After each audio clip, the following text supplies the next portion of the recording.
நல்ல தகப்பனே, எங்கள் சர்வ வல்லமை உள்ள ஆண்டவரே, இந்த அருமையான நேரத்திற்காக உமக்கு ஸ்தோத்திரம். உம்முடைய பாதத்திலே உட்கார்ந்து எடுபடாத நல்ல பங்கை பெற்றுக்கொள்ளவும் நீர் எங்களுக்கு தந்திருக்கிற சந்தர்ப்பத்துக்காக நன்றி ஆண்டவரே. எத்தனையோ பேருக்கு கிடைக்காத ஸ்லாக்கியத்தை நீர் எங்களுக்கு தந்திருக்கிறீர் ஆண்டவரே. நீர் எங்களோடு கூட பேசுவீராக, இடைபடுவீராக, உம்முடைய வார்த்தைகளை அனுப்புவீராக. எங்கள் ஆண்டவர் இயேசுவின் நாமத்தில் பிதாவே. அல்லேலூயா. வெளிப்படுத்தின விசேஷம் 3ஆம் அதிகாரம் 11வது வசனத்தை மீண்டும் ஒரு விசைவாசி. இதோ சீக்கிரமாய் வருகிறேன், ஒருவனும் உன் கிரீடத்தை எடுத்துக்கொள்ளாதபடிக்கு உனக்குள்ளதை பற்றி கொண்டது. உன் கிரீடம் அப்படிங்கிறது என்ன? ஆண்டவர் தாம் திரும்பி வரப்போகிறார். அவர் வரப்போவதற்கான அடையாளங்கள் எல்லாம் நடைபெற்று கொண்டிருக்கிறது. ஆண்டவர் வெகு சீக்கிரத்தில் நம்மை அழைத்து கொண்டுபடி போகும்படி வரப்போகிறார். அவர் அதுக்கான அடையாளங்கள் என்னென்னலாம் சொன்னாரோ எல்லாமே நம்ம கண்ணுக்கு முன்னாடி ஒன்றன் பின் ஒன்றாக நடக்குது. அப்படி வரும்பொழுது எல்லாருமே எடுத்துக்கொள்ளப்படுவாங்களா? சர்ச்சுக்குள்ளே இருக்கிற எல்லாருமே பரலோகத்துக்கு போவாங்களா அப்படின்னா பைபிள் ஒரு இடத்துலும் அப்படி சொல்லவில்லை. பொதுவாக இன்றைக்கி நமக்கு என்ன ஒரு கருத்து இருக்குன்னா, சர்ச்சுக்குள்ளே வந்துட்டால் கண்டிப்பாக நம்ம என்ன செஞ்சுருவோம், பரலோகத்துக்கு போயிடுவோம் அப்படின்னு ஒரு கருத்து இருக்குது. இன்னும் கொஞ்சம் பேருக்கு இருக்குது, எங்கள் டினாமினேஷனில் இருந்தால் கண்டிப்பாக போயிடுவோம் அப்படின்னு சொல்ல ஒரு நம்பிக்கை இருக்குது.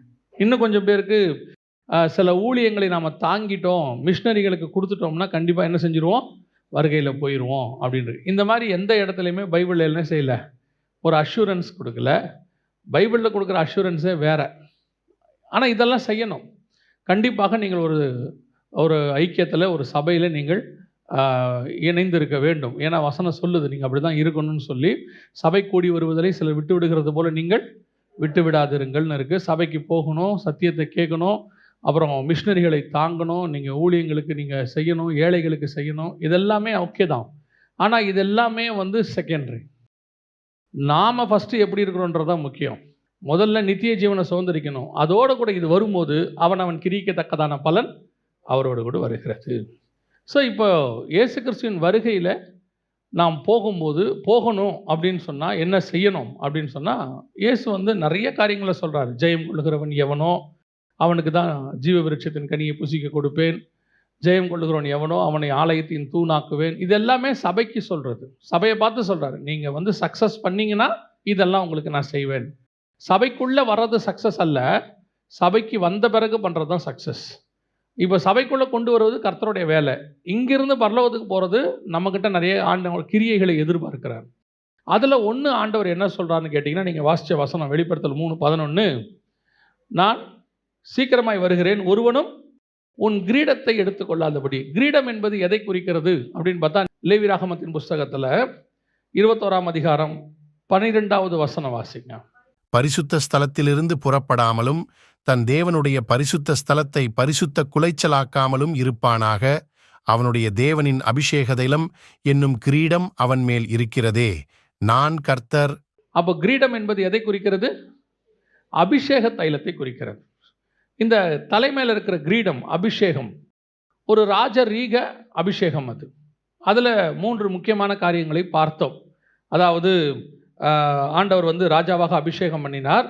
அப்பொழுது அந்த அபிஷேகமானது அத்தோனியாவுக்கு பதிலாக சாலமோனுக்கு கொடுக்கப்பட்டது.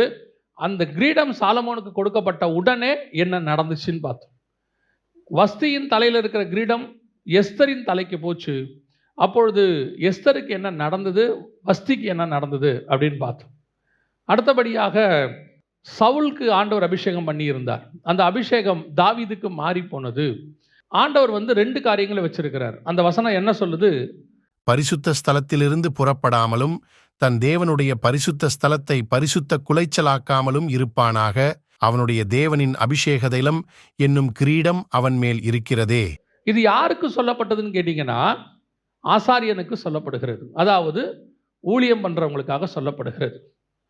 அந்த அவங்க மேலே இருக்கிற அபிஷேகம் அவங்களுக்கு எப்படி இருக்குதா, ஒரு கிரீடத்தை போல இருக்கிறதாம். ஒரு ராஜாவுக்கு கிரீடம் எப்படி முக்கியமோ அவ்வளவு முக்கியம் ஒரு ஆசாரியனுக்கு அபிஷேகம் முக்கியம்.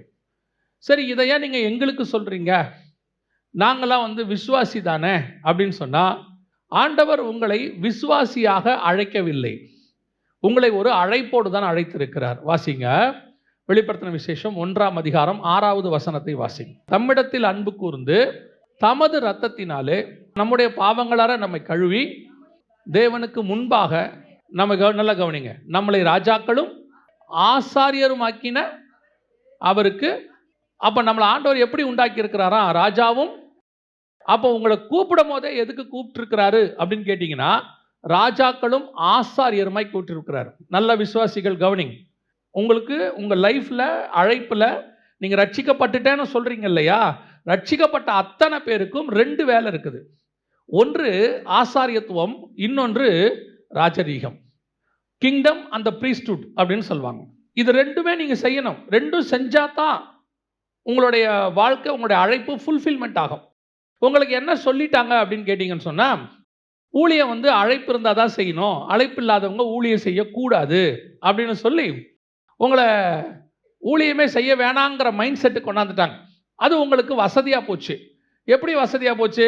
வேலைக்கு போகிறோம், சம்பாதிக்கிறோம், நல்லா சாப்பிட்றோம், தசம காணிக்கை கொடுத்துட்றோம், நம்ம வேலை முடிஞ்சிச்சு. அதுக்கப்புறம் என்ன? நாம் வேலைக்கு போகணும், உண்மையாக இருக்கணும், வேலைக்கு உண்மையாக இருக்கணும், அப்படி நம்ம இருக்கோம். இது ராஜரீகத்துக்கான அடையாளம். உங்கள் வேலைக்கு நீங்கள் உண்மையாக இருக்கிறீங்க. உங்களுடைய இன்னொரு பார்ட், உங்கள் அழைப்பில் உங்களை கர்த்தர் கூப்பிட்டதில் இன்னொரு பார்ட் இருக்குது. அது என்ன பார்ட்டுனா ஆசாரியத்துவம்.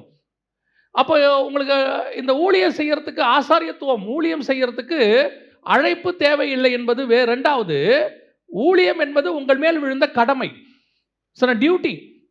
அத்தனை பேரும் மினிஸ்ட்ரி பண்ணணும். அந்த மினிஸ்ட்ரியை நீங்கள் பண்ணும்போது எந்த ஊழியத்துக்கென்று கர்த்தர் உங்களை வேறு பிரிக்கிறாரோ அதுதான் ஆரோனை போல அழைக்கப்படுதல். 5 வகையான ஊழியத்தில் ஏதோ ஒன்றுக்கு கர்த்தர் உங்களை தனியாக கூப்பிடுவார். ஆனால் அது வரைக்கும் நீங்கள் செய்ய வேண்டிய சுவிசேஷ ஊழியத்தை செஞ்சுக்கிட்டே இருக்கணும். அது உங்கள் மேல் விழுந்த கடமை. இப்போ நீங்கள் என்ன ஆயிட்டீங்கன்னா, அழைப்பு வரட்டும், அப்புறமா நான் என்ன செய்கிறேன், மினிஸ்ட்ரிக்கு போகிறேன் அப்படின்னு சொல்லிட்டு உங்களுக்கு கொடுக்கப்பட்ட உலக வேலையில் பர்ஃபெக்டாக இருக்கிறீங்க. அதில் நீங்கள் குறை வைக்கல, பர்ஃபெக்ட். ஆனால் பைபிள் சொல்லுது உங்களுடைய அழைப்பில் 2ம் இருக்குது, 2 காரியத்தையும் செய்யுது அப்படின்னு இருக்கு. இப்போ நீங்கள் +2க்கு அல்லது 10த்துக்கெல்லாம் போனீங்கன்னா, இந்த மேக்ஸ், ஃபிசிக்ஸ், கெமிஸ்ட்ரி, பயாலஜின்னு மெயின் சப்ஜெக்ட்னு வச்சுருப்பாங்க. அதுக்கு பேர் என்ன சப்ஜெக்ட்? Main subject. இதுக்கு ஸ்பெஷல் கிளாஸ் வைப்பாங்க, இதுக்கு பயங்கர கோச்சிங் கொடுப்பாங்க, டியூஷன் வைப்பாங்க, எல்லாம் செய்வாங்க. இங்கிலீஷ், தமிழுக்கு ஏதாவது இம்பார்ட்டன்ஸ் கொடுப்பாங்களா? ஆனால் இது 2 ஃபெயில் ஆனால் ஓகேவா? இது எவ்வளவு முக்கியமோ அவ்வளவு முக்கியம் இதுவும் முக்கியம். 2ம் இருக்குது. அதில் கட் ஆஃப் மார்க் பார்க்கும்போது தான் உங்களுக்கு இந்த 4 சப்ஜெக்ட் இம்பார்ட்டண்ட்டே ஒழிய பாஸ் பண்ணுவதுக்கு 6 சப்ஜெக்டும் இம்பார்ட்டண்ட். அதே மாதிரி தான் உங்களுக்கு கிரியைகளை பார்த்து கொடுக்கும்போது கர்த்தர் பார்த்துப்பார் மிச்சத்தை. ஆனால் வருகையில் போகும்போது நீங்கள் எல்லாத்துலேயும் பாஸ் பண்ணியிருக்கணும். உங்கள் அழைப்பில் 2 பார்ட்ஸ் இருக்குது. ஒன்று ஆசாரியத்துவம், இன்னொன்று ராஜரீகம். ஆனால் ஆசாரியத்துவத்துக்கு நீங்கள் என்ன செய்திருக்கிறீர்கள்? இன்னைக்கு இன்னும் கொஞ்சம் நான் ஒரு படி மேலே போய் டீப்பாக சொல்கிறேன். உங்கள் வீட்டுக்கு நீங்கள் தான் ஆசாரியர். உங்களுக்கு ஒரு வீடு இருக்குது இல்லை? அந்த வீடு என்பது ஒரு சபை. அன்னைக்கு சபைகள் வீடுகளில் தான் கூட்டினாங்க. அந்த சபைக்கு அந்த வீட்டில் இருக்கிற தலைவர் தான் ஆசாரியனாக இருக்கிறார். அந்த வீடு தான் ஒரு சபை. அதில் வரக்கூடியவர்கள் தான் ஆத்துமாக்கள், பிள்ளைகள் தான் ஆத்துமாக்கள். ஆண்டவர் என்ன சொன்னார்? ஆதாமை பார்த்து, பலுகி பெருகி பூமியை நிரப்புங்கள். அதுக்கு என்ன பண்ணார்? துணையாக ஒரு ஏவாளை, சபையை கொடுக்குறாரு. இயேசு கிறிஸ்துவுக்கு துணையாக சபை அவருடைய விழாவிலிருந்து எடுக்கப்பட்டது. ஆதாமுடைய விழாவிலிருந்து ஏவாள் எடுக்கப்பட்டாங்க. இப்போ இவங்களை பலுகி பெருகி பூமியை நிரப்ப சொன்னார். இயேசு கிறிஸ்துவின் மூலமாக ஆத்துமாக்கள் பூமியில் பெருகி இன்னைக்கு நிரப்பி இருக்குது. இது ஒரு ஆசாரியத்துவம். உங்கள் வீட்டுக்குள்ளே இருக்கிற ஃபேமிலி ஒரு ஆசாரியத்துவம். உங்கள் வீட்டில் இருக்கிற ஆசாரியத்துவத்துக்கு நீங்கள் உண்மையாக இருக்கிறீங்களா? உங்கள் குடும்பத்தில் இருக்கிற ஆசாரியத்துவத்துக்கு கணவனும் மனைவியும் ஆசாரியத்துவத்துக்கு உண்மையாக இருக்கிறீங்களா? அதுதான் இன்னைக்கு கேள்வி. இன்னைக்கு நாம் குடும்பம் என்பது இந்த கடைசி காலத்தில் பிசாசினால் சீரழிக்கப்படுகிற மிக முக்கியமான கான்செப்ட். குடும்பத்தை ஒழிக்கணுங்கிறது தான் பிசாசுடைய திட்டம். அதை அவன் என்ன செஞ்சிடறான்னா, இந்த விஷனே உங்களை விட்டு எடுத்துட்டான். கணவனை பொறுத்த வரைக்கும் என்னவா மாறிடுது? வெளியே போகிறோம், வரோம், சம்பாதிக்கிறோம், காசு கொடுக்குறோம், நம்ம வேலை முடிஞ்சிருச்சு. நம்ம ஒர்க் என்னவாயிருச்சு? முடிஞ்சிருச்சு. காசு கொடுத்தாச்சு, அவங்க மிச்சத்தை அவங்க பார்த்துக்கணும். மனைவியை பொறுத்த வரைக்கும் என்ன விஷயம்? கேட்குற காசை நீங்கள் கொடுத்துருங்க, உங்களுக்கு தேவையானது வீட்டில் இருக்கிறத நாங்கள் பார்த்துக்கிறோம். இப்போ இருக்க நிலைமை என்ன? வீடு ஆசாரியத்துவத்துக்குள்ளே இருக்குதா? ஊழியத்துக்குள்ளே இருக்குதா? பிள்ளைகளுக்கு படின்னு சொல்கிறீங்களே, பிள்ளைகளுடைய ஆவிக்குரிய காரியத்துக்கு என்ன இம்பார்ட்டன்ஸ்? இன்னைக்கு வீடு அதை கொடுக்குதா? இம்பார்ட்டன்ஸ் கொடுக்குதா? உங்களை பொறுத்த வரைக்கும் பிள்ளைகள் என்னவா மாறணும்? இன்ஜினியர் ஆகணும், டாக்டர் ஆகணும், கலெக்டர் ஆகணும். என்னைக்காவது உங்கள் பிள்ளை ஆவிக்குரிய வாழ்க்கையில் அடுத்த லெவலுக்கு போகணும்னு யோசிக்கிறீங்களா? அடுத்து உங்கள் பிள்ளையை ஆண்டவர் என்கிட்ட ஒரு ஆத்மாவை கொடுத்துருக்கிறாரு, இந்த ஆத்மாவுக்கு கர்த்தர் என்ன ஃபியூச்சர் வச்சிருக்கிறாரு? அவனுக்கும் ஆசாரியத்துவம் இருக்கு, அவனுக்கும் ராஜரீகம் இருக்கு. அவனுடைய ராஜரீகத்துக்கு நீங்க படிப்பு கொடுக்குறீங்க. படிக்கிறவனுக்கு படிப்பை வச்சு மேலே வருவான். படிப்பு வரலையா அவன் கர்த்தரை வச்சு மேலே வந்துடுவான். எல்லாருக்கும் கர்த்தர் எல்லாருக்கும் ஒரு வழிவாசலை வச்சிருக்கிறார். உங்க பிள்ளையினுடைய ஆத்மாவினுடைய அடுத்த தலைமுறை ஆசாரியத்துவத்துக்கு நீங்கள் என்ன இம்பார்ட்டன்ஸ் கொடுத்துருக்கிறீங்க?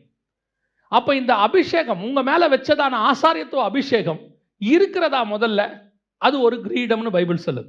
இதுல என்ன விஷயம்னு பார்த்தீங்கன்னா, ஆசாரியத்துவம் என்பது ஒன்று, கிரீடம் என்பது ராஜரீகம். ரெண்டும் சேர்றதுக்கு பேர் தான் மெல்கிசேதேக்கின் முறைமைன்னு சொல்லுவாங்க. இதான் நியூ டெஸ்ட்மெண்ட். இந்த நியூ டெஸ்ட்மெண்ட்ல ஒன்று போனால் கூட ஓல்டு டெஸ்ட்மெண்ட்டாக மாறிடும். ஆசாரியத்துவம் இருந்து ராஜ்யபாரம் தனியாக இருந்துச்சுன்னா அது ஓல்டு டெஸ்ட்மெண்ட். ராஜ்யபாரம் இருந்து ஆசாரியத்துவம் தனியாக இருந்தால் அதுவும் ஓல்டு டெஸ்ட்மெண்ட். ரெண்டும் சேர்ந்து இருந்தால் தான் நியூ டெஸ்ட்மெண்ட். இப்போ ஆண்டவர் வரும்போது உங்களுக்கு டெஸ்ட் எதுக்கு வைக்க போறாரு? நியூ டெஸ்ட்மெண்ட்டுக்கு தான் டெஸ்ட் வைக்க போறாரு. ஏன்னா நம்மள நியூ டெஸ்ட்மெண்ட் சர்ச். அப்போ நியூ டெஸ்ட்மெண்ட் சர்ச்சில் இருக்கிறவங்க ரெண்டுத்தையும் பாஸ் பண்ணணுமே. நீங்கள் ரெண்டுத்தையும் பாஸ் பண்ணக்கூடியவர்களா இருக்கிறீங்களா? ரெண்டுத்திலையும் பேலன்ஸாக போயிட்டு இருக்கிறீங்களா? இல்லையே.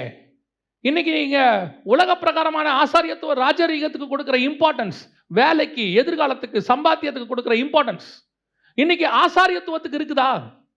உங்க வீட்டில் நீங்களே சும்மா அப்படி யோசிச்சு பாருங்க. எத்தனை மணி நேரம் ஸ்கூலுக்கு டைம் கொடுக்குறீங்க? எத்தனை மணி நேரம் ஆஃபீஸுக்கு டைம் கொடுக்குறீங்க? எத்தனை மணி நேரம் தேவனுக்கு டைம் கொடுக்குறீங்க? யோசிச்சு பாருங்க. ஒரு போலீஸ் ஆஃபீஸர் என்கிட்ட சொன்னார். அப்போ அவருக்கு ஒரு ப்ரொமோஷன் வருது, டபுள் மடங்கு சம்பளம் ஆகுது. 3 மாசமா சொல்றாங்க, அவர் வாங்க மாட்டேங்கிறார். வாங்காம இந்த போஸ்டிங்லேயே தான் உட்காந்துருக்கிறார். அப்போ அவர் வீட்டுக்கு போகும்போது அவங்க வீட்டில் அந்த சிஸ்டர் சொன்னாங்க, பாருங்க பாஸ்டர், நீங்களாவது சொல்லுங்க, ப்ரொமோஷன் வருது, நல்ல சம்பளம் அப்படின்னும் போது அவர் சொன்னார், பாஸ்டர் நான் அந்த வேலைக்கு போகிறது ஒன்றும் பெரிய விஷயம் இல்லை, ஒரே சைன் தான், ஓகேன்னு சொன்னால் கொடுத்துருவாங்க. ஆனால் இன்னைக்கு நான் சர்ச்சுக்கு போகிற மாதிரி அதுக்கு போக முடியாது. இன்னைக்கு நான் பைபிள் வாசி ஜோம் பண்ணுற மாதிரி அது செய்ய முடியாது.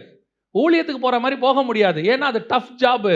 அதுக்கு போயிட்டா நைட்டு கூப்பிடுவாங்க, காலையில் எப்போ வேணால் கூப்பிடுவாங்க. என் ஸ்பிரிச்சுவாலிட்டி அடி வாங்கும். இதுதான் ஆசாரியத்துவத்துக்கு கொடுக்குற இம்பார்ட்டன்ஸ். இன்னைக்கு நம்ம கொடுக்குறோமா? இன்னைக்கு நம்மளுடைய கான்சன்ட்ரேஷன் அது மேலே இருக்குதா? பேசும்போதெல்லாம் பணம், பேசும்போதெல்லாம் எதிர்காலம், பேசும்போதெல்லாம் படிப்பு, பேசும்போதெல்லாம் என்ன பண்ண போற, அடுத்த ஜெனரேஷன் என்ன ஆகும், உங்கள் ஆத்மாவை குறித்து எந்த அளவுக்கு நீங்கள் கான்சன்ட்ரேட் பண்ணி இருக்கிறீர்கள், அதுதான் கேள்வி.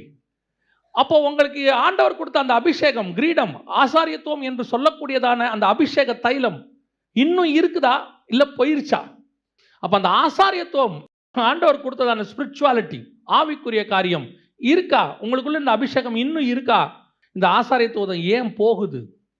வாசிங்க 1 சாமுவேலின் புஸ்தகம் 2ஆம் அதிகாரம் 30வது வசனத்தை வாசிங்க. ஆகையால் இஸ்ரவேலின் தேவனாகிய கர்த்தர் சொல்லுகிறதாவது, உன் வீட்டாரும் உன் பிதாவின் வீட்டாரும் என்றைக்கும் என் சந்நிதியில் நடந்து கொள்வார்கள் என்று நான் நிச்சயமாய்ச் சொல்லியிருந்தும், இனி அது எனக்கு தூரமாயிருப்பதாக. என்னை கனம் பண்ணுகிறவர்களை நான் கனம் பண்ணுவேன், என்னை அசட்டை பண்ணுகிறவர்கள் கனவீனப்படுவார்கள் என்று கர்த்தர் சொல்லுகிறார். நல்லா கவனிங்க. இது ஆண்டவர் ஏலியை பார்த்து சொல்ற ஒரு வார்த்தை. ஏலி யாரு? பிரதான ஆசாரியன். இந்த பிரதான ஆசாரியனாக இருக்கிற ஏலிக்கு அவங்களுடைய ஆதி தகப்பன் ஆரோனுக்கு கர்த்தர் ஒரு வாக்குத்தத்தம் பண்றார். யாத்ராகமம் 40:13-14. ஆரோனுக்கு பரிசுத்த வஸ்திரங்களை உடுத்தி எனக்கு ஆசாரிய ஊழியம் செய்யும்படிக்கு அவனை அபிஷேகம் பண்ணி அவனை பரிசுத்தப்படுத்துவாயாக. அவன் குமாரரையும் வரச்செய்து அவர்களுக்கு அங்கிகளை உடுத்தி அவர்கள் எனக்கு ஆசாரிய ஊழியம் செய்யும்படி அவர்களையும் அவர்கள் தகப்பனை அபிஷேகம் பண்ணினபடியே அபிஷேகம் பண்ணுவாயாக. அவர்கள் பெறும் அந்த அபிஷேகம் தலைமுறை தோறும் நித்திய ஆசாரியத்துவத்துக்கு ஏதுவாயிருக்கும் என்றார். ஆரோனுக்கு ஒன்று சொல்றாரு, உன் மேல ஒரு அபிஷேகத்தை நான் கொடுக்குறேன், அது உன் பையன் பையன் பையன் தலைமுறை தலைமுறை தலைமுறையா அந்த அபிஷேகம் அப்படியே இருக்கும்பா, அது நித்தியமா இருக்கும்பா அப்படின்னு சொன்னார். அந்த தேவன் தான் 1 சாமுவேலின் புஸ்தகத்தில் சொல்றாரு, நான் இந்த விஷயத்தை ஆரோனுக்கு சொன்னேன், நான் நித்தியமா இருக்கும்னு சொன்னேன், ஆனால் எனக்கு அது இப்போ எப்படி இருக்கிறது? தூரமா இருப்பதாக. அந்த வார்த்தையை நான் தள்ளிடுறேன்பா. உனக்கு கொடுக்கப்பட்ட அபிஷேகம் யார்கிட்ட சொல்றாரு? ஏலிகிட்ட சொல்றாரு. ஏன், என்ன காரணம்? இந்த அபிஷேகத்தை இப்பவும் சொல்றேன், உங்க மைண்ட்ல இருந்து எடுத்துருங்க. ஊழியக்காரன் வேற, விசுவாசி வேறன்னு எடுத்துருங்க. நீங்கள் அத்தனை பேருமே ஒரு பகுதியிலே ஊழியக்காரராய் அழைக்கப்பட்டவர்கள். ஏன்னா உங்க அழைப்புல ஒரு பார்ட் என்னவா இருக்கு? ஆசாரித்துவம் இருக்கு. முதல்ல உங்கள் வீட்டுக்கு நீங்கள் தான் ஆசாரியர். உங்கள் மனைவி தான் சபை, உங்கள் பிள்ளைகள் தான் ஆத்துமா. கணவனும் மனைவியும் ஆசாரியனும் சபையும் சேர்ந்து ஆத்துமாக்களை கொண்டு வரணும். இங்கே ஆசாரியன் ஒழுங்காக இருந்தாலும் சரி, சபை ஒழுங்காக இல்லாமல் போனாலும் சரி, அல்லது சபை ஒழுங்காக இருந்து ஆசாரியன் ஒழுங்காக இல்லாமல் போனாலும் சரி, பாதிக்கப்பட போகிறது ஆத்துமாக்கள் தான். அப்போ நீங்கள் நல்லா பார்த்துக்கணும். நீங்கள் ஏதோ அந்நியமாக ஏதோ ஊழியக்காரங்களுக்கு பேசுகிறாங்கன்னு எடுக்காதீங்க, உங்களுக்கு தான். இப்போ ஏலியை பார்த்து கர்த்தர் சொல்கிறாரு, நான் இதை அவனுக்கு வாக்கு பண்ணேன் ஆரோனுக்கு, ஆனால் இப்பொழுது அது எனக்கு தூரமாக இருப்பதாக. அதை நான் எடுத்துட்டேன் அந்த வாக்குதை. ஏன், என்ன காரணம்? நீங்கள் நிறைய விஷயம் அதில் படிச்சிருப்பீங்க. முக்கியமாக 2 விஷயத்தை கர்த்தர் அங்கே ஏலியை பார்த்து சொல்கிறார். அந்த 2 தான் நாம் இப்போ பார்க்க போகிறோம். ஃபர்ஸ்ட், முதலாவது வாசிங்க, 1 சாமுவேலின் புஸ்தகம் 2ஆம் அதிகாரம் 29வது வசனம் வாசி. என் வாசஸ்தலத்திலே செலுத்தும்படி நான் கட்டளையிட்ட என் பலியையும் என் காணிக்கையையும் நீங்கள் உதைப்பானேன்? என் ஜனமாகிய இஸ்ரவேலின் காணிக்கைகளிலெல்லாம் பிரதானமானவைகளைக் கொண்டு உங்களை கொழுக்க பண்ணும்படிக்கு நீ என்னை பார்க்கிலும் உன் குமாரரை மதிப்பானேன் என்கிறார். நீ என்னை பார்க்கிலும் உன் குமாரரை மதிப்பானேன். இதுதான் இன்னைக்கு இருக்கக்கூடிய ஃபர்ஸ்ட் ப்ராப்ளம். நீ என்னை பார்க்கிலும் உன் குமாரரை மதிப்பானேன். இன்னைக்கு பிள்ளைகளை மதிக்கணும், ரொம்ப அவசியம். அதுவும் இந்த காலகட்டத்தில், இந்த லாஸ்ட் ஜென்ரேஷன். நல்லா கவனிச்சு பாருங்க. நாம இருந்ததுக்கும், நம்ம அப்பாக்கள் இருந்ததுக்கும், தாத்தாக்கள் இருந்ததுக்கும், இந்த ஜென்ரேஷனுக்கும் உங்களுக்கே டிஃப்ரென்ஸ் நல்லா தெரியுது. நமக்கு கிடைக்காத மரியாதையை நம்ம பிள்ளைகளுக்கு கொடுத்துக்கிட்டு இருக்கிறோம். நமக்கு கிடைக்காத சுதந்திரத்தை நம்ம பிள்ளைகளுக்கு கொடுத்துட்டு இருக்கிறோம். நம்ம அப்பாக்கள் எதிரில் நாம் உட்காந்தே பேச முடியாது இல்லையா? எதிர்த்தே பேச முடியாது. 2வது வார்த்தை பேசினா அடுத்த கேள்வி கேட்பாங்க இல்லையா? ஆனால் இன்னைக்கு என்ன நடக்குது? இன்னையோட நிலைமை என்ன? இன்னைக்கு ஜென்ரேஷன் எங்கே போகுது? இதெல்லாம் நம்ம உலக பிரகாரமாக சொல்கிறோம். அது ஒரு பக்கம் இருக்கட்டும். ஸ்பிரிச்சுவலி கர்த்தருக்கு இம்பார்ட்டன்ஸா, குமாரருக்கு இம்பார்ட்டன்ஸா? இந்த ஏலி எப்படிப்பட்ட ஆள் தெரியுமா? அண்ணாள் ஜெபம் பண்ணிக்கிட்டு இருக்கிறாங்க, இருதயத்தை ஊற்றி ஜெபம் பண்ணுறாங்க. அவங்க ஊற்றி ஜெபம் பண்ணும்பொழுது இவர் தூரத்துலேருந்து பார்க்குறாரு. பார்க்கறதுக்கு, அண்ணாளை பார்க்கறதுக்கு அவருக்கு எப்படி தெரியுதுன்னு கேட்டிங்கன்னா, குடிச்சிட்டு இருக்கிற மாதிரி தெரியுது. அவர் கேட்குறாரு, எது வரைக்கும் நீ வெறி கொண்டு இருப்பாய்? எழுந்திரிச்சு போ அப்படிங்கிறாரு. அந்த அம்மா சொல்லுது, இல்லைப்பா நான் வெறி கொண்டல, நான் என்னுடைய பாரத்தை சொல்லிட்டு இருக்கிறேன். அப்படின்னா விசுவாசி தப்பு பண்ணா கண்டிக்கிறதுக்கு அவர் எப்படி இருந்திருக்கிறாரு? உடனே இம்மிடியட், அப்படியே ஸ்பாட்ல அவர் சொல்லிடுவார், நீ பண்ற தப்பு, எல்லாம் ஓகே ஃபைன். இப்போ பசங்க தப்பு பண்றாங்க. பசங்க தனிப்பட்ட முறையில் தப்பு பண்றது வேற, அது அப்படி இருக்கட்டும், அது 2வது பார்க்கலாம். ஸ்பிரிச்சுவலி தப்பு பண்றாங்க. ஃபர்ஸ்ட் பலிபீடத்துக்கிட்ட இருக்கக்கூடியதான அந்த தகன பலி செலுத்துறதுக்கு முன்னாடியே எடுத்துட்டு போயிடுறான் கரியை, காணிக்கையை மிஸ்யூஸ் பண்றான். எல்லாத்தையும் பார்க்குறாங்க. பார்த்தபோது கர்த்தர் எச்சரிப்பு கொடுக்கிறார். எச்சரிப்பு கொடுத்தும் இவன் யாருக்கு இம்பார்ட்டன்ஸ் கொடுக்குறான்? பிள்ளைகளுக்கு இம்பார்ட்டன்ஸ் கொடுக்குறான். கர்த்தர் நம்மகிட்ட எதிர்பார்க்குற மிக முக்கியமான விஷயம், நல்லா கவனிச்சுக்கொள்ளுங்க. கர்த்தர் உங்களுக்கு பிள்ளையை கொடுத்தது நீங்கள் திருப்பி அவர் கையில் கொடுப்பதற்கு. பிள்ளையை நீங்க நித்தியமாக கையில் வச்சுக்க போறதே கிடையாது. ஒரு குறிப்பிட்ட காலம் வரைக்கும் பிள்ளை உங்க கையில் இருக்கும். ஒரு குறிப்பிட்ட காலம் வரைக்கும் நீங்கள் பிள்ளைகள் கையில் இருப்பீர்கள். அதற்கு பேரும் 2 பேரும் தனித்தனியாய் பிரிந்து விடுவீர்கள்.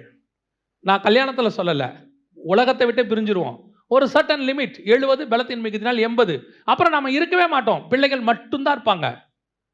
அப்போ இந்த பிள்ளைகள் ஒரு டெம்பரவரி, நமக்கு கொடுக்கப்பட்டது ஒரு 30 வருஷம் 40 வருஷம்.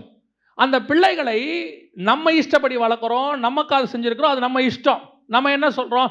என் பிள்ளை என் இஷ்டம், நான் என்ன வேணாலும் பண்ணுவேன், அது நம்ம வச்சுக்கிறோம். அதுவே முதல்ல மிஸ்டேக். அது கர்த்தர் கொடுத்த சுதந்திரம். கர்த்தர் பரலோகத்தில் அந்த பிள்ளையை உங்கள் கையில் கொடுத்துருக்கிறார். என்ன ரீசனுக்கு கொடுத்தாருன்னு நீங்கள் முதல்ல ஆண்டவரை கேட்கணும். கேட்டுட்டு அதன் அடிப்படையில் பிள்ளையை வளர்க்கணும். பெற்றோர் என்னதுக்காக இருக்கிறாங்க? அவங்களுடைய இஷ்டப்படி, அவங்க சித்தத்தின்படி அவனை வளர்த்து அவங்க இஷ்டப்படி செய்யறதுக்கு இல்லை. கர்த்தர் எனக்கு பிள்ளையை கொடுத்துருக்கிறார், அந்த பிள்ளையை வளர்த்து கொடுன்னு பார்வோனுடைய குமாரத்தை கொடுத்துருக்கிறா. அதை வளர்த்து யார்கிட்ட கொடுக்குறா? அதை பெற்றெடுத்த தாய்கிட்ட கொடுக்குறா. அந்த தேவன் அப்படிதான் உங்ககிட்ட கொடுத்துருக்காரு. நீங்க தான் பெற்றெடுத்தீங்க, ஆனா தேவன் உங்களுக்கு கொடுத்தது காரணம் என்ன தெரியுமா? அவருக்கு வளர்த்து கொடுக்கும்படிக்கு. இப்ப நாம அந்த சித்தத்தையே செய்யறது இல்லை. கர்த்தருக்கு இம்பார்ட்டன்ஸ் இல்லை, பசங்களுக்கு இம்பார்ட்டன்ஸ். இன்னைக்கு இன்னும் கொஞ்சம் பேர் இருக்காங்க, பிள்ளைகளை எப்படி பார்க்குறாங்க தெரியுமா? விக்கிரகம் மாதிரி பார்க்குறாங்க. இப்பவும் சொல்றேன், பிள்ளைகள் கர்த்தர் உங்களுக்கு கொடுத்த சுதந்திரம். அதை கர்த்தருக்கு ஏற்றபடி வளருங்கள். கர்த்தர்ட்ட கேளுங்க. கர்த்தர் கொடுக்கும்போதே கேளுங்க. இது எதுக்கு கொடுத்தீங்க ஆண்டவரே? இந்த பிள்ளைய ஏன் கொடுத்துருக்கிறீங்க? இது எதுக்காக பரலோகம் எனக்கு கொடுத்துருக்குது? பாருங்க, பைபிள்ல ஒரு பிள்ளைய கூட ஆண்டவர் சும்மா கொடுக்கல. ஒவ்வொரு பிள்ளைக்கு பின்னாடியும் கர்த்தருக்கு என்ன இருந்துச்சு? திட்டம் இருந்துச்சு. உங்களுக்கு கொடுத்த பிள்ளைக்கு பின்னாடியும் திட்டம் இருக்கு. அதை ஆண்டவர்கிட்ட கேட்கணும். நம்ம கேட்கறது இல்லை. பேர் வைக்கும் போதாவது அதை கேட்டுட்டீங்கன்னா நல்லா இருந்திருக்கும். நான் பைபிள்ல இருந்து கற்றுக்கிட்டதை உங்களுக்கு சொல்கிறேன். அவனுக்கு கர்த்தர் வைக்கிற பேர்லையே அவனுடைய லைஃப் ஆண்டவர் சொல்லி வச்சிருப்பார். அதுலேயே நீங்கள் கண்டுபிடிச்சிக்கலாம் அவனை என்னத்துக்காக ஆண்டவர் வச்சிருக்கிறாருன்னு சொல்லி. நம்ம பேரையே மாற்றிடுவோம். நம்ம பல நேரங்களிலே தேவ சித்தம் என்ன என்பதை கேட்கறது கிடையாது. எனக்கு இஷ்டம், ஏன் வாழ்க்கை, ஏன் பையன், ஏன் பொண்ணு. ஆண்டவர் சொல்கிறாரு, நீ என்னை விட அவர்களை அதிகமாக நேசிக்கிறாய். ஃபர்ஸ்ட் ப்ரிஃபரன்ஸ் நீ எனக்கு தான் கொடுக்கணும். எங்கிட்ட கேள், ஏன்னா பிள்ளையை கொடுத்தது நான். என்ன கேளு, அவங்கள என்ன வளர்க்கணும் நான் சொல்கிறேன். நான் என்னுடைய அனுபவத்தில் சொல்கிறேன். சில பெற்றோருக்கு பிள்ளைகள் இந்த ஸ்கூலில் படித்தா தான் கரெக்டாக இருக்கும் அப்படின்னு சொல்லி கடனை உடனே வாங்கி அந்த பிள்ளை படிக்கிறதுக்குள்ளே இவர் கடன்காரனாக மாறிடுறார். ஃபீஸ் கட்ட முடியாமல் தடுமாறி. நான் ஆரம்பத்தில் ஊழியத்துக்கு வந்த புதுசில் எனக்கு அவ்வளவா செலவு பண்ணுறதுக்கு எனக்கு வழி கிடையாது. அப்போ ஆண்டவர்கிட்ட நான் கேட்டேன், ஆண்டவரே இந்த பிள்ளையை படிக்க வைக்கணும், எங்கே படிக்க வைக்கணும், என்ன படிக்க. எனக்கும் நிறைய ஆசை இருந்துச்சு. இப்பவும் சொல்கிறேன், ஆஸ் அ ஃபாதராக எனக்கு நிறைய ஆசை இருந்துச்சு. என்னுடைய மகளை இப்போ படிக்க வைக்கணும், என் மகனை இப்படி. கர்த்தர் என் மகளுக்கு ஒரு சீட் கொடுத்தாரு. அதை நான் ஃபீஸ் கட்டக்கூடிய அஃபோர்டபுள் ப்ரைஸில் இருக்கக்கூடிய ஒரு காலேஜ். அதை நான் தேடலை, தானாக வந்துச்சு. நான் தேடின காலேஜ் வேறு. 3 வருஷம் பேச்சுலர்ஸ் முடித்து மாஸ்டர்ஸ் முடித்து அதை ஃபீஸ் கட்டுறதுக்கு ஆண்டவர் கடன் இல்லாமல் கட்டுறதுக்கு கர்த்தர் கிருபை தந்தார், எல்லாத்தையும் முடிக்கிறதுக்கு. இப்படி ஒவ்வொரு விஷயத்திலையும் பரலோகம் உங்களோடு கூட உடன் வரும், உங்களுக்கு போதிக்கும், உங்களை நடத்தும். நீங்கள் அந்த அப்படியே ஆண்டவர்கிட்ட படிக்க வைக்கிறதுலேருந்து ஒவ்வொரு காரியத்தையும் கேட்டு பாருங்க. உங்கள் பிள்ளைகளை பரலோகம் டேக் கேர் பண்ணி நடத்தும். உங்களுக்கு அது பேர்டனாகவே இருக்காது. பிள்ளைகள் ஆசீர்வாதம் தானே, பிள்ளைகள் கர்த்தர் கொடுக்குற ஆசீர்வாதம் தானே. அப்போ அதோட வேதனை வரக்கூடாது இல்லை? அப்படி தானே பைபிள் சொல்லுது. கர்த்தர் ஆசீர்வாதத்தோட என்ன பண்ண மாட்டார்? வேதனையை கூட்ட மாட்டார். ஏன் பிள்ளை வளர்க்குறதுக்கு உங்களுக்கு இவ்வளோ வேதனையாக இருக்குது? படித்து முடிக்கிறதுக்குள்ளே போதும் போதும் ஆகுதுங்கிறாங்க. ஏன் உங்களுக்கு போதும் போதும் ஆகுது? உங்கள் நோக்கம் என்ன? உங்களுடைய காரியம் என்ன? நீங்கள் உங்கள் இஷ்டப்படி நடத்திட்டீங்க எல்லாத்தையும். அதனுடைய விளைவு என்ன? ஃபீஸ் கட்ட முடியல, படிக்க வைக்க முடியல, எப்படி இதுக்கப்புறம் என்ன செய்யறதுன்னு முடியல. அவன் போகிறான், அவன் போய் பாதியிலே நிறுத்திட்டு வந்துடுறான் படிக்கிறத. இது நிலைமையில் பிள்ளைகளுக்கு தேவ சித்தத்தை தாண்டி போய் எங்கெங்கேயோ போய் இன்னைக்கு பிள்ளைங்கள்லாம் கொலாப்ஸ். பெற்றோர் இப்போ புலம்புறாங்க, என்ன செய்யலாம், ஏது பண்ணலாம்? நன்றாய் கவனித்துக் கொள்ளுங்கள். உங்கள் பிள்ளைகளை கையில் வாங்குற அன்னையிலிருந்து ஆண்டவர்கிட்ட கேட்டுக்கிட்டே இருக்கணும், இவங்களை என்ன பண்ணணும், நான் என்ன செய்யணும், எனக்கு எதுக்கு கொடுத்தீங்க. அவங்களுக்கு வைக்கிற பேர்லேருந்து கர்த்தரை கேட்கணும், என்ன பண்ணணும்னு சொல்லுங்கன்னு. இன்னைக்கு நமக்கு நிறைய ஆசை இருக்குது, அதில் எந்த மாற்று கருத்தும் இல்லை. நம்ம ஆசையெல்லாம் போடுறதுக்கு பிள்ளைகள் கிடையாது. நமக்கு ஆசை, என் பிள்ளையை அப்படி கொண்டாடணும், இப்படி கொறணும். அதனுடைய விளைவு என்ன? தேவ சித்தத்தை தாண்டி போயாச்சு, தேவ சித்தத்தை விட்டு அகைன்ஸ்டாக போயாச்சு. இப்போ நாளைக்கு பிள்ளை தேவனுக்கு அகைன்ஸ்டாக நிற்கிது. இப்போ பாருங்க, ஆண்டவர் கொண்டு போய் ஒரு காலேஜில் உங்கள் பிள்ளையை படிக்க சொல்கிறார். அந்த காலேஜுக்கு நீங்கள் போனீங்கன்னா அதை சுற்றி இருக்கிற ஆட்களையும் கர்த்தர் உங்கள் பிள்ளைக்கு ஏற்ற மாதிரி செட் பண்ணி வச்சிருப்பாரு. கர்த்தர் சொல்லுகிற இடத்தில் பிள்ளை இருந்தால் எங்கேயுமே கெட்டு போகாது. அது தானியேல் பாபிலோனில் இருக்கிறதுக்கு சமம். கர்த்தர் பத்திரமாய் பாதுகாக்க வல்லமை உள்ளவராக இருக்கிறார். கர்த்தர் உங்களுக்கு பிள்ளைய பேர்டனாக கொடுக்கல, பிளஸ்ஸிங்காக கொடுத்துருக்கிறார். ஆனால் நீங்கள் நேசிக்க வேண்டியது முதல்ல காடை, முதல்ல ஆண்டவருக்கு இம்பார்ட்டன்ஸ். பிள்ளையை விக்கிரகமாக மாற்றாதீங்க. இன்னைக்கு என்ன சொல்கிறாங்க, பிள்ளைகள் எல்லாரை விட மேலே, தேவனை விட மேலே. எப்படி தெரியுமா? சர்ச்சுக்கு பிள்ளை வரதில்லை, சர்ச்சுக்கு பிள்ளை வரதில்லை. எங்கன்னு கேட்டு பாருங்க. இன்னைக்கு எக்ஸாமுக்கு ஸ்பெஷல் கிளாஸ் வச்சுருக்காங்க. உங்கள் பிள்ளைகளை கர்த்தருக்கு முன்பாக first preference to the God. இது கடைசியில் என்ன ஆக்கிருச்சு தெரியுமா? ஏலியினுடைய ஆசாரியத்துவத்தையே தூக்கிருச்சு. ஆண்டவர் சொல்லிட்டார், நீ எப்போ என்னோட உன் பிள்ளையை அதிகமாக நேசிச்சியோ. ஆபிரகாமுக்கு என்ன டெஸ்ட் வச்சார் தெரியுமா? நம்ம எல்லாருக்கும் தெரியும்.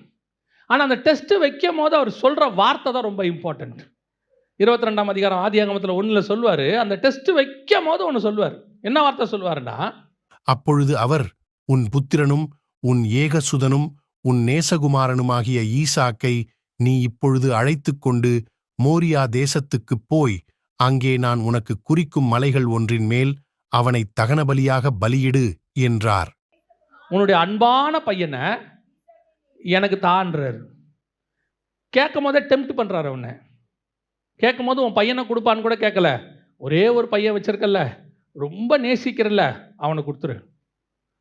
அந்த இடத்துல நல்லா கவனிச்சு பாருங்க. ஆபிரகாம் துக்கம் அடைந்தான்னு இருக்கவே இருக்காது. ஆபிரகாம் வேதனை அடைந்தான்னு இருக்காது. ஆனால் இஸ்மவேலை அனுப்ப சொல்லும் போது ஆபிரகாமுக்கு எப்படி இருந்தது? துக்கமாக இருந்தது. ஆனால் இங்கே ஆண்டவருக்கு கேட்கும் போது அவனுக்கு ஒரு துக்கமும் இல்லை. அவனுக்கு நல்லா தெரியும், இதை கொடுத்தவர் இவனை என்ன செய்ய வேண்டும் என்றும் அவர் ரெடி பண்ணி வச்சிருப்பார். இவனை மரித்தாலும் உயிரோடு கொண்டு வர அவரால் முடியும். கர்த்தருக்கு கொடுக்கறதுக்கு அவனுக்கு துக்கமே கிடையாது. கர்த்தருக்கு கொடுக்கறதுக்கு அவனுக்கு வேதனை கிடையாது. இன்னைக்கு கர்த்தருக்கு கொடுக்கறதுக்கு உங்களுக்கு பையனை கொடுக்க உங்களுக்கு சந்தோஷமா, பொண்ணை கொடுக்க சந்தோஷமா? ஊழியத்துக்கு போலாம்ப்பா, முதல்ல படிச்சுட்டு தான் ஊழியத்துக்கு வரணுங்கிறது நல்லது, வேணான்னு சொல்லலை. ஆனால் நீங்கள் படிப்பை அவனுக்கு என்னப்பா கொடுக்குறீங்கன்னா சேஃப்டியாக கொடுக்குறீங்க. நாளைக்கு ஒருவேளை ஊழியத்தில் ஒன்றும் இல்லாமல் போயிட்டா வேலையாவது இருக்கும்.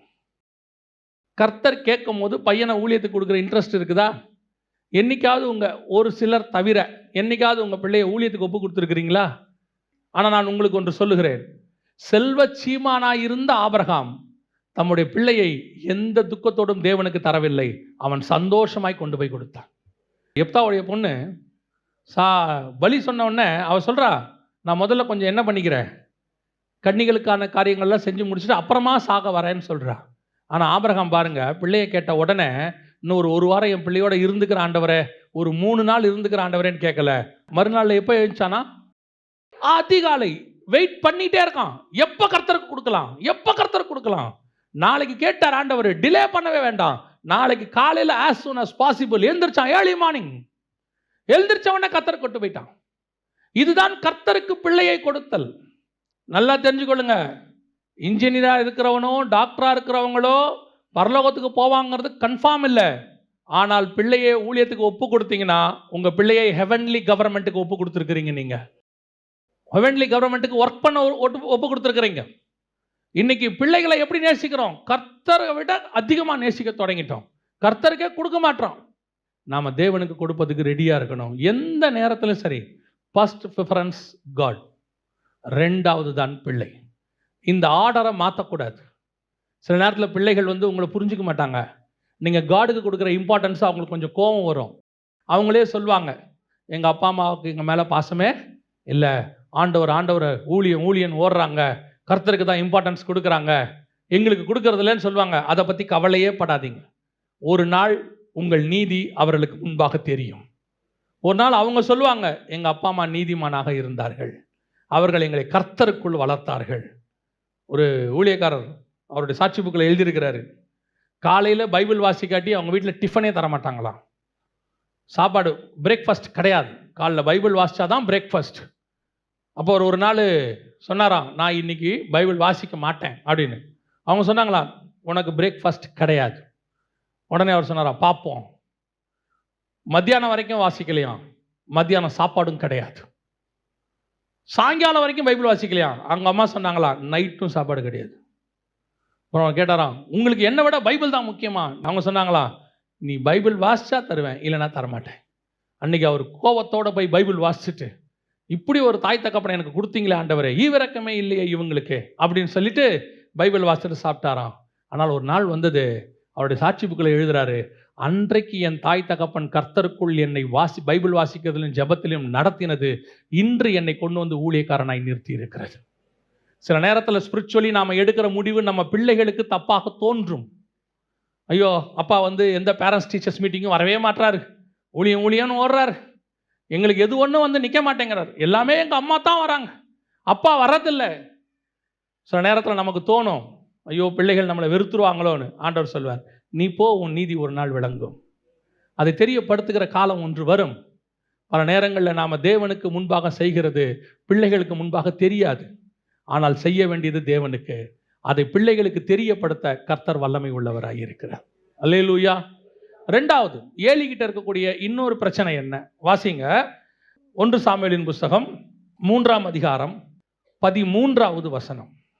அவன் குமாரர் தங்கள் மேல் சாபத்தை வரப்பண்ணினதை அவன் அறிந்திருந்தும் அவர்களை அடக்காமல் போன பாவத்தின் நிமித்தம். ஆசாரித்துவத்தை மொத்தமா தூக்குனதுக்கு 2வது ரீசன் என்ன தெரியுமா? அவன் தப்பு செய்யறான்னு தெரியுது, காடுக்கு விரோதமா போறான்னு தெரியுது, அவன் பலிபீடத்துக்கிட்ட தப்பு செய்யறான்னு தெரியுது, கர்த்தருக்கு விரோதமான காரியங்களில் அவன் நடக்கிறான்னு தெரியுது. ஆனால் அவர்களை அவன் அடக்கவில்லை. ஆனா அண்ணால பேசும்போது நல்லா பேசினான், பிரதான ஆசாரியனா இருக்கும்போது நல்லா பேசுறான். ஆனா இங்க பிள்ளைகள் தேவனுக்கு விரோதமாய் போகும் பொழுது அவர்களுக்கு என்ன இல்லை? அடக்காமல் போனது நிமித்தம். இந்த ஜெனரேஷன் எப்படின்னு கேட்டீங்கன்னா, அவன் வந்து ஃப்ரெண்ட்லியா இருக்க விரும்புறான். ஏன்னா அவன் பார்க்கறான், இந்த ஜெனரேஷன்ல எல்லாரையும் பார்க்கறான், ஃப்ரெண்ட்லியா இருக்க விரும்புறான். அப்பா கிட்ட நல்லா ஜாலியா பேச விரும்புறான், அம்மா கிட்ட ஜாலியா பேச விரும்புறான். அப்பா எப்படிப்பட்டவரா இருக்கிறாரு?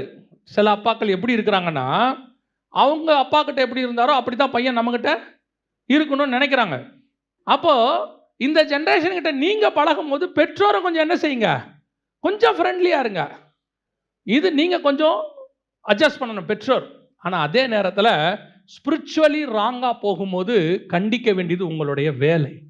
You must spiritually. இன்னைக்கு என்ன நடக்குது? பைபிள் வாசிக்க மாட்டேறான், ஜெபம் பண்ண மாட்டேங்கிறான், சர்ச்சுக்கு வர மாட்டேங்கிறான். அதெல்லாம் யார் மம்மி வருவா, போர் அடிக்குது அப்படிங்கிறான். நீ வந்து தான் ஆகணும்னு சொல்லணும். Spiritually you must. உங்கள் பிள்ளையை நீங்கள் வந்து கண்டிப்பாக தான் வைக்கணும், சொல்லணும். இப்படி தான், இதுதான், நாங்கள் இப்படி தான் இருக்கணும். அதை செய்யாத பட்சத்தில் உங்கள் அபிஷேகம் போகும் என்று வேதம் சொல்லுது. இன்னைக்கு நாம் எங்கே மிஸ்டேக் பண்ணுறோம் தெரியுமா? அடக்க வேண்டிய இடத்துல அடக்க மாட்டோம், அடக்கக்கூடாத இடத்துல என்ன பண்ணிட்டு இருக்கிறோம்? அடக்கிட்டு இருக்கிறோம். அடக்க வேண்டிய இடம்னு ஒன்று இருக்குது, அதை கண்டிப்பாக அடக்கணும். அடக்கக்கூடாத இடம்னு ஒன்று இருக்குது, அதை அடக்கக்கூடாது. ஏன்னா இப்போ தண்ணி இருக்குது, தண்ணியை எங்கே அடக்கணும்? குழாயில் கண்டிப்பாக என்ன செஞ்சிடணும்? தண்ணியை மூடி வைக்கணும். மூடி வச்சா தான் அது வேஸ்ட் ஆகாமல் இருக்கும். அதே நேரத்தில் ஆறு ஊற்று வருது பார்த்தீங்களா, அதை என்ன பண்ணக்கூடாது? அடக்கக்கூடாது. அடக்கினீங்கன்னா ஊற்று போயிடும், தண்ணி இல்லாமல் போயிடும். வி மஸ்ட் நோ எங்கே அடக்கணும், எங்கே அடக்க. சில நேரத்தில் பிள்ளைகளுக்கு சில சுதந்திரம் கொடுக்க வேண்டி இருக்குது, இந்த ஜென்ரேஷன் கொடுக்க வேண்டி இருக்குது. சில இடத்துல பிள்ளைகளை கண்டிப்பாக என்ன செய்யணும்? பிடிக்க வேண்டி இருக்கு. குதிரை வண்டி ஓட்டுறவனை பாருங்க, யாருமே இல்லைன்னா நல்லா குதிரையை அடிப்பான், வேகமாக ஓட்டுவான். அதே நேரத்தில் சில இடத்துல கடிவாளத்தை பிடிச்சி என்ன செய்வான்? இழுப்பான். வேகமாக ஓட்ட வேண்டிய இடத்துல வேகமாக ஓட்டணும், கடிவாளம் பிடிச்சி இழுக்கிற இடத்துல கடிவாளம் இழுக்கணும். இன்றைக்கி இருக்கிற பெற்றோருக்கு இது தெரிய மாட்டேங்குது. ஏன்னா நம்ம 2000க்கு முன்னாடி பார்த்த பெற்றோர் வேற, இப்போ பார்க்குற பிள்ளைகள் வேற. இது ரெண்டும் குவைட் ஆப்போசிட் ஜென்ரேஷன். இப்போ நீங்கள் தான் இதை என்ன செய்ய வேண்டி இருக்கிறது? மிகச் சரியாக ஹேண்டில் பண்ண வேண்டியிருக்கு.